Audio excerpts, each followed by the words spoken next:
I said this before. The main thing you need to learn is how to see through deception.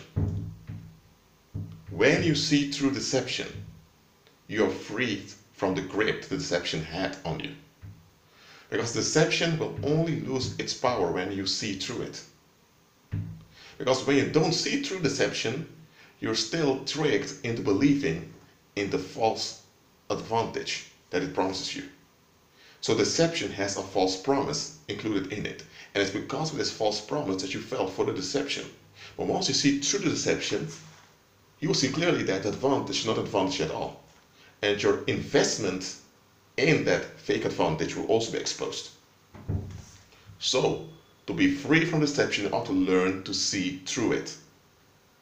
And that's what a lot of people can't. They can't see through deception. That's why they're so easily tricked. Okay, let me give you a very quick parable here. You have this real estate officer. He comes to you and he tells you, "Sir, you can purchase this house for 100,000 euros.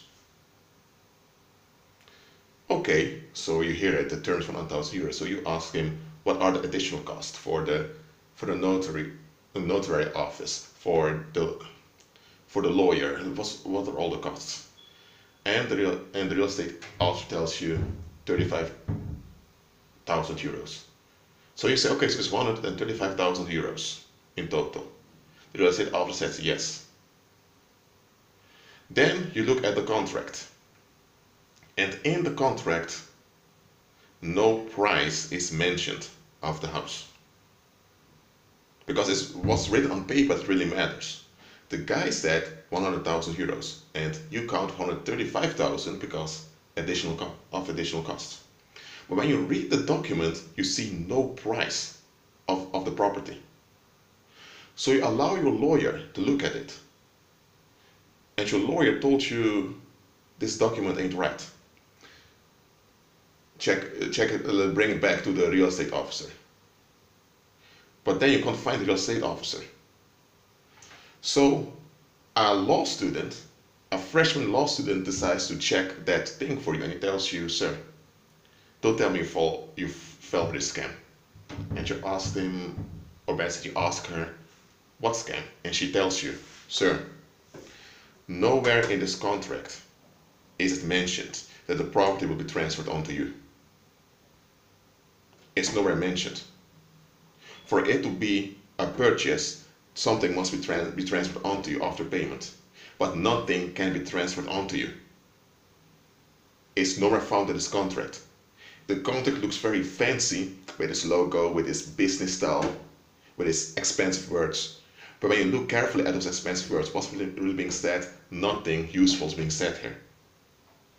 The only thing that this contract makes plain is that after you transfer the money onto the real estate officer is that he will receive the money. So this piece of document is just a guarantee that the real estate officer gets its payment. But the payment isn't exclusively mentioned here. So if you send them, for example, 200, 300,000 euros, you can take it and go on holiday with it, and there's nothing you can do afterwards to get the money back because it will be considered a donation. And the real estate officer could show you this piece of paper and said he signed it. So let's go back to the conversation with the real estate officer. He told you the price was 100,000 euros. You asked for additional costs. That was the right question. But there's one thing you forgot. Where are the previous owners of that property? The property is over 15 years old. Don't tell me that in those 15 years nobody lived in it. If the property owners are selling it and they use the real estate officer as someone in between, then the real estate officer has to get his share also of the sale. But the real estate officer never mentioned his part, his game, and he should have mentioned it onto you. Because he's just an agent, remember? Used by the owner to sell the property, so he gets a little of the sale. He didn't mention you how much you will receive, and he should have mentioned it. The fact he's not mentioning it shows you that something ain't right.